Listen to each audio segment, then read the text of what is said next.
காற்றழுத்த தாழ்வு மண்டலம் உருவாக வாய்ப்புகள் குறைவு என்று வானிலை ஆய்வு மையம் தகவல் வெளியிட்டிருக்கிறது.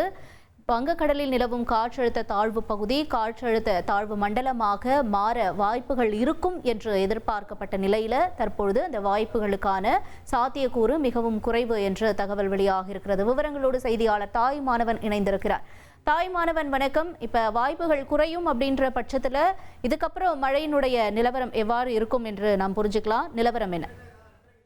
தென்மேற்கு வங்கக்கடல்ல ஆழ்ந்த காற்றழுத்த தாழ்வு பகுதி வடமேற்கு திசையை நோக்கி நகர்ந்து வருகிறக்கூடிய ஒரு சூழல்ல தற்போது தொடர்ந்து அதே பகுதியில நிலை கொண்டிருக்கிறது. இது புயலாகவோ காற்றழுத்த தாழ்வு மண்டலமாகவோ வலுப்பெறுவதற்கான வாய்ப்புகள் இருந்ததாகலாம் முன்னாடி சொல்லப்பட்டது. காரணம் அந்த அளவுக்கு காற்றினுடைய தன்மையும் அதோடைய திசைவேகமும் இருந்து வந்தது. ஆனால் தற்போது பார்த்தோம் என்றால் இது புயலாகவோ காற்றழுத்த தாழ்வு மண்டலமாகவோ வலுப்பெறுவதற்கான வாய்ப்புகள் இல்லை என்பதைத்தான் வானிலை ஆய்வு மையம் தெரிவிச்சிருக்கிறாங்க.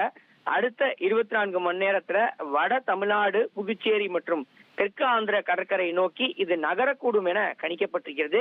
இந்த நிலையில தான் பல்வேறு மாவட்டங்களுக்கு மழைக்கான எச்சரிக்கை விடுக்கப்பட்டிருக்கிறது. தமிழகத்தை பொறுத்தமட்டில் செங்கல்பட்டு, சென்னை, கடலூர், தருமபுரி, கள்ளக்குறிச்சி, காஞ்சிபுரம், கன்னியாகுமரி, ராணிப்பேட்டை, சேலம், திருவள்ளூர், திருப்பத்தூர், திருவண்ணாமலை, வேலூர், விழுப்புரம் மற்றும் புதுச்சேரி ஆகிய பகுதிகளில் அடுத்த 3 மணி நேரத்துக்கு மழைக்கு வாய்ப்பு இருப்பதா வானிலை ஆய்வு மையம் தெரிவிச்சிருக்கிறாங்க. உங்களுடைய தகவல்களுக்கு நன்றி தாய் மாணவன். உங்கள் தந்திவன் தொலைக்காட்சியில் தெனாலிராமன் தினமும் மாலை 6 மணிக்கு காண தவறாதீர்கள்.